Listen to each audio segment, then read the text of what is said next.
Okay, we're back. Part 2. East Rosebud, Cuba, kayak cruise. So I talked about, the shakedown at the, leaving Cuba. Again, that didn't happen to me, but happened to the two next dudes right after us. What the dude say? Like, you gave him money? He didn't say nothing? What do you mean? Like, was it like, all of them like, oh shoot, y'all didn't give him $100? Well, they never asked me, and the first guy did it. It was his last 100 on the trip too. They got it.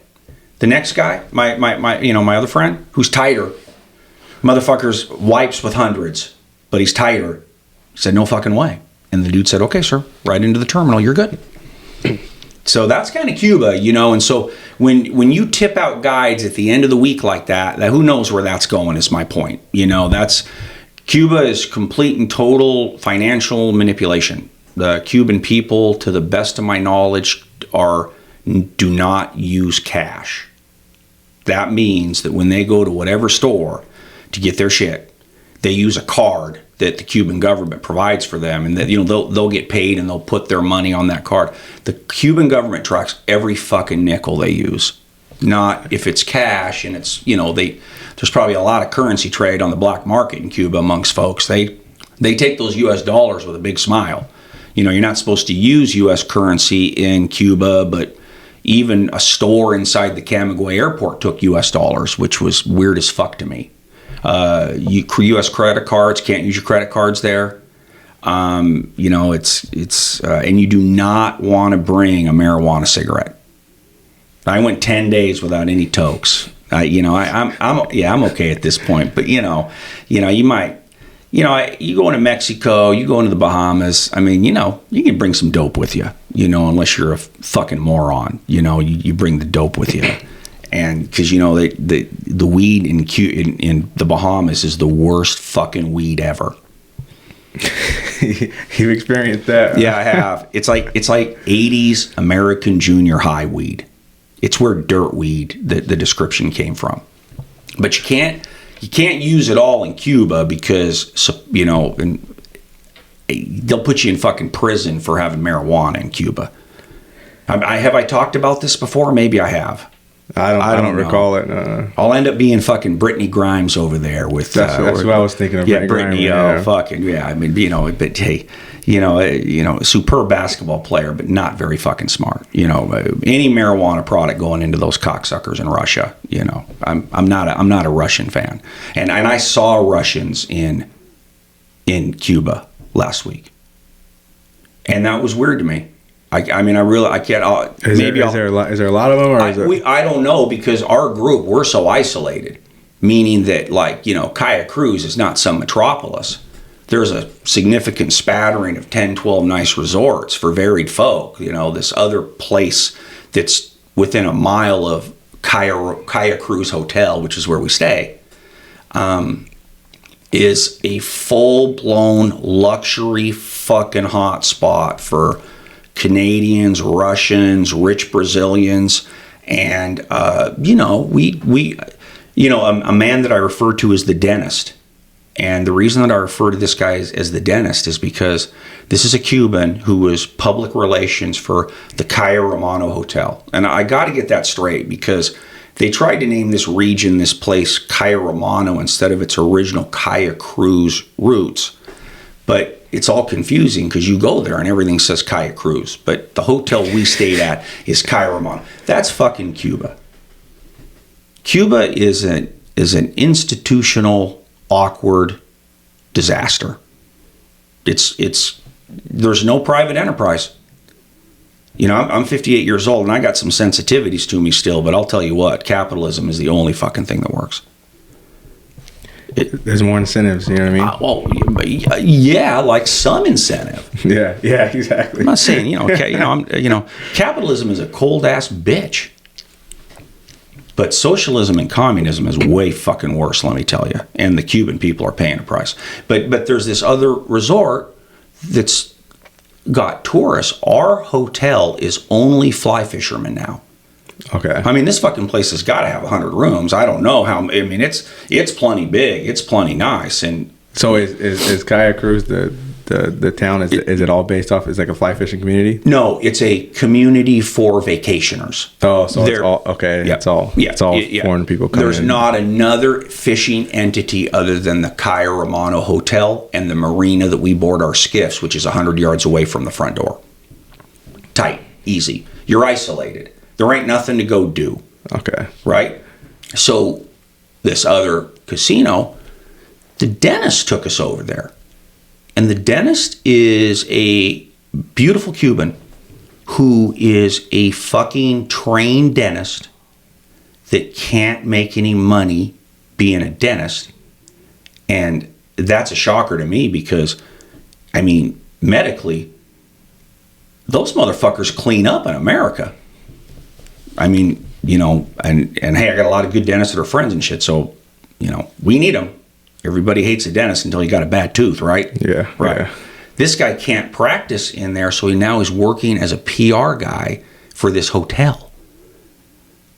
And he just took me and a couple of buddies over there, and we just had a free drink over there, and it was just commies fucking everywhere. Was this Bunch of hot ones, too. Was this still in the resort area, or was that other resort area? Another resort area that you could walk to in 9 minutes. Okay. I didn't give a fuck. I wasn't, you know, I was exhausted. I fished in a skiff for 6 straight days by myself, which means I was up there looking for 8 hours a day. Yeah. I got, my party's at home in my bed, if you know what I'm saying. So I'm not, I don't give a fuck. But it was interesting to go over there and see these drunk Russian men. We've all heard about them. Fucking just going fucking bonkers. I'm not kidding you, man. So Cuba, strange place. So the dentist, he ends up asking me my last night that I'm there if I could get him a water bottle from one of my guys. And I ended up getting him a nice water bottle from another superb friend customer that was on this trip. And this guy, this is a professional, legit dude here, fucking shaking his head, damn near crying at me for getting him a $35 water bottle.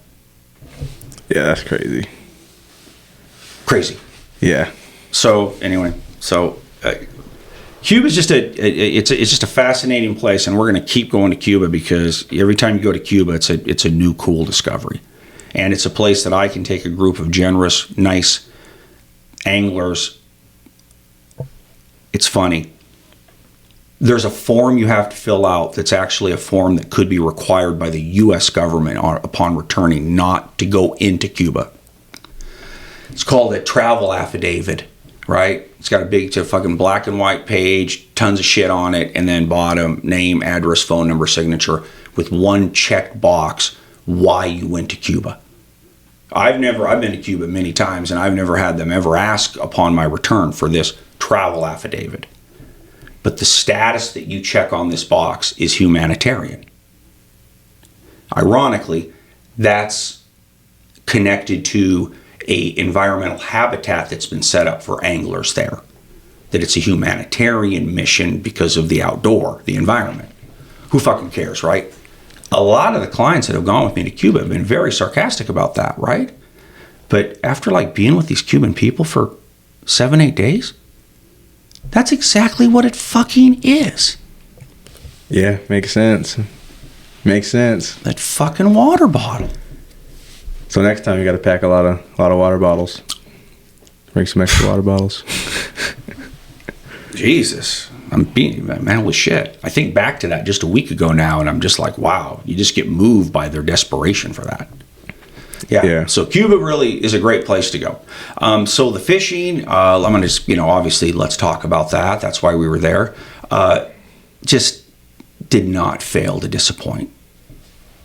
I mean, my first day with one of my favorite guides, Nelson, was I wanted it to be a bonefish day because a year ago plus, Nelson gave me and my wife an unbelievable wade fishing day for fucking tanks on flat water. So you'd move to them because of their tailing or because you would just see between their tail tip and their dorsal them just fucking moving. You could tell it was a 28, 22, 24 inch bone, and you're just trying to get to them quiet. So he gave us that. So when I fished with him, that's what I wanted to do. We tried that, had a couple of okay shots, but then we got into a fucking tarpon melee. We got in this big wide area with some depth, and they just kept coming in fucking droves. Didn't have to really move more once you were there? We cruised around, we pulled around, but it wasn't long after an attempt or a hookup that, boom, here was another small group of them moving our way, and nice fish. That's awesome. I had like probably a 60-pounder break me off 15, 20 feet from the bank, or from the boat, I'm sorry. And Nelson was like, ay, what pound? I'm like, I don't know. That was the dumbest fucking thing I could have said. Yeah. I had like a pre-tied tarpon leader because, I'm not a build my own leader cat.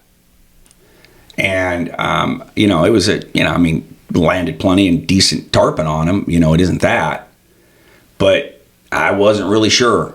And that was a 60-pound fish that came up from the bottom, whacked it, and then went away from me. And I held that fucking line a bit too long.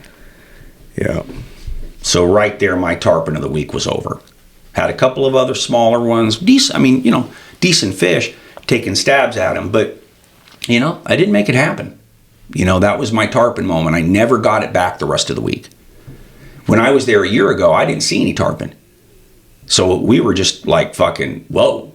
A good friend of mine, Dave Best, he popped a nice damn near 50-pounder during the week, but most people didn't see him. But man, I had that moment. I had it for about an hour, 90 minutes. So, but then got into a great groove of just really fantastic sight fishing for nice bones, big bones. So that was really the deal. Do you use the same rod for the bones and the tarpon? No, Okay. Of course not. Okay. No, I was gonna say, that's quite a big difference on you fish. size. The baby tarpon thing is primarily a 10-weight thing, but you would not hurt yourself a bit, except probably a little bit of casting enjoyment by going to an 11 there. Okay. Because honestly, after what I saw, again, 40, 50, 60, 70-pounder, you could certainly make that happen there. And we fished it in December, not mid to late spring. So it isn't prime tarpon time, but tarpon are around. That's kind of the way you would sell the tarpon element. But that was my day one. Good day. Caught probably a 6-pound bone on day one, which is a big deal for me. Day two, I fished with a guy that I fished before who's a little bit of a tough cookie. His name's Leo. Once you get to know Leo is your guy. But Leo don't let you in just for free. And he don't let you in just because you're going to give him a C-note. This motherfucker has gotten people on something crazy ass like 500 plus career, permit. Dang. So Leo is my permit guy there because he is good at everything, probably. But his passion and his success rate in his mind is getting you on permit. So on day one with Leo, he's like, we're going to fish for permit. And I'm like, good.